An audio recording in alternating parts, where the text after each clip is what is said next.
California. Nagbinuhan sila, hanap tayo ng book, gawa tayo ng program. Tapos, humawak na nila yung mga books doon sa bookstore nila sa Vallejo, California. Nagkakwentuhan sila tungkol sa martial arts. Sabi Pilipino ako, meron ako martial arts, yung Jendo. Ay kaya lang, nung mag-aaral ako nung 80s, hindi siya sikat. Sana kasama na rin siya rito kung nasuportahan tayo. Ano pangalan niya? Jendo. So, nakakuha sila ng book, no pa sila. Naiwan yung isang pulis. Hinawakan niya yung pinakamalaking libro na pinampi sa Amerika noong 1998. Pagtingin niya, nagtatatakbo, hinapol na yung tindahan kasi talaga yung libro ng pulis. Dinalo sa mobile car. So, may Jendo dito. May Jendo. Ang tingin niya, napalundag siya. Binayaran nila kagad yung muntik pa silang mga pulis, pulis sila. Ipinawalan yung libro, 3. Tapos, pinadala ng Philippine Airlines kasi yung stewardess doon, Jendo rin. Tininig sa bahay namin. 2 years after, dumating naman yung aking student from Germany. Dala-dala yung German version. Ang dami pong version mo, nagulat ako. So, kasama na po siya. Kasama na siya. Nagkaroon na ako ng maraming interview sa iba't ibang bansa. Paging dito, natuwa ako dahil nandiyan si Gap. Ako, nabuhay na naman, makikilala naman, maririnig naman kami sa social media. Lalo ngayon, kasama namin ng Sports Writers Association. Sana matulungan nyo kami. Yun lang ang masasabi ko. At nagpapasalamat din tayo dahil nirefer ko kayo kina Edwin, kina Ma'am Nimpa sa TAPS para mas lalong lumawak pa yung ating coverage natin when it comes sa Jendo.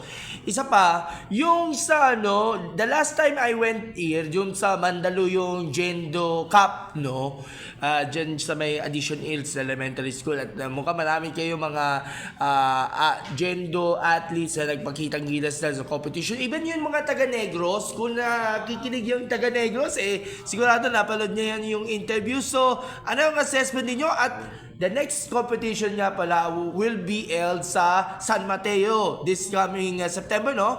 Actually, yun yung while preparing yung unang laro na nagpunta ka din doon, ito po ay nangyari sa Silangan Elementary School. Kasi puro school lang namin. Pagkatapos yung sinandun na yung Mandaluyong Addition Hills Elementary School. Ang susunod po natin yung San Mateo. So, drop pa lang siya. Schedule siya ng September or November. Kaya lang, natutulog ako, dumating yung ating sunto. Ako'y pinasusundo sa municipal government ng Sports Development Office ng San Mateo. Pinahatil sa amin yung training ng ating BJMP. Pinag-uusapan namin yung project, ilo-launch nila next month. Biglang naangkat yung organization. So sabi ko, meron akong competition, yung pinuntahan na tournament sa school. Supposed to be doon yung sa municipal stadium gagawin. Di na-aprobahan kasi pinaka-schedule. Sabi nila, sa'yo pala yun? Opo. Busy na yung gym nyo, kaya kailan na next competition sa November? Yung in-school youth martial arts games, ipasa mo kagad para maipasarado natin. Okay. So sa 8, kaya lang ang Philippine Sports Commission, sinasabi nila, buo na naka-budget na lahat. Kaya yung aming susunod sa February next year, ito po papasok po. Ngayong taon na to papasok sa PSC para makakuha kami ng suporta. Kasi yung sa drafting para maisingit na kami. Kasi wala kami sa budget. So, Master, ano po yung priority ng Jendo Federation sa kasalukuyan sa ngayon para mas matulungan nga kayo para maipakalat yung programa ninyo, hindi lang dito sa Maynila, bukod sa mga provinces? Yun po ang hinihingi namin ng tulong sa Sports Writers Association at saka sponsors ko dati Doc Public. Natutuwa ako na namin kasama yun. Kinuha ko kagad yung contact. Meron po kami 3 competition na nire-require po sa amin ng POC at 2 competition yearly. 2 national competition yearly. Pero ang competition namin po ay tatlo. Ito po ako po ang Pangulo ng National Martial Arts Games Committee under ng International Martial Arts Games Committee. Nandun po yung document na sinampin na binigay ko sa iyo kanina. Meron pong NMGC Philippines. Ako po yung president, sila po yung aming mga staff. Ito po ay multidiscipline na sports competition.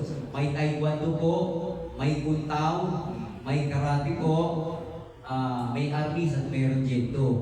Handle po namin sila lahat. Ito po ay dinaraos taon-taon. Kaya ang schedule po niyan, kailan po ang schedule? Ang schedule ay December po. Ito po November, yung in-school youth martial art games. Multidiscipline, nandun din po ang taekwondo, ang karate, Pangkaw. siguro hopefully yung yaw-yan, makakasama namin, yung kuntaw. Tinutulungan namin yung mga Filipino martial arts. Kasi yung Filipino martial arts po natin walang support. Wala po silang ka-support. Ang sinusuportahan natin, puro foreign. Siguro, kailangan na meron naman tayong international federation ng Pilipino. Kasi papasok po sa atin ang revenue niyan eh. Wala po tayo nun. Hopefully, ang Jendo, baka kami, since 60s, ang armies natin, nakasalang na. Hanggang ngayon, recognize pa lang tayo. Recognize. Pero under IMGC, ang armies ay under the umbrella of Jendo. Kami po ang nag-handle no. Nag-apply po ang Armies Philippines doon. Ipinorward sa amin ang application ng Armies Philippines during the time of Raymond Pilayo. Jendo will be the umbrella. Professor, pero ngayon, hiwalay na NSA na arnis at recognize sila ng POJ. Yes. Ano ba sila ngayon? Yes. Pero under IMGC, hindi sila makakapag-competition ng Armies.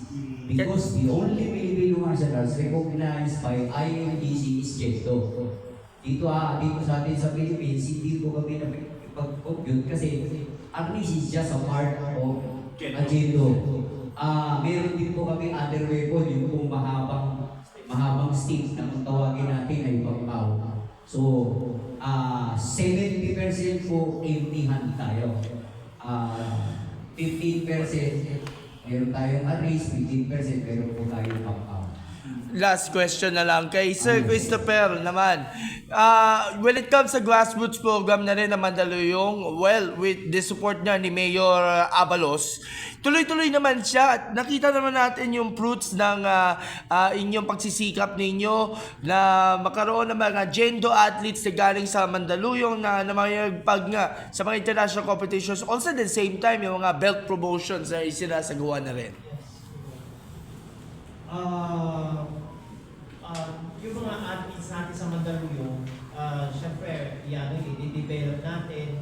Maraming iiwas natin sa bad vices hanggang sa ma-guide natin yung mga bata, hanggang sa maging athlete. Dinidevelop natin yung youth. Sa dalawa natin mga kasama natin. So, how's the training ng mga bata na rin? Kasi nakita naman natin na maganda ang progress niya every time na mag-training sila at maraming mga nakukuha silang fundamentals na nagagamit nila all throughout the competition, especially yung mga nasa probinsya.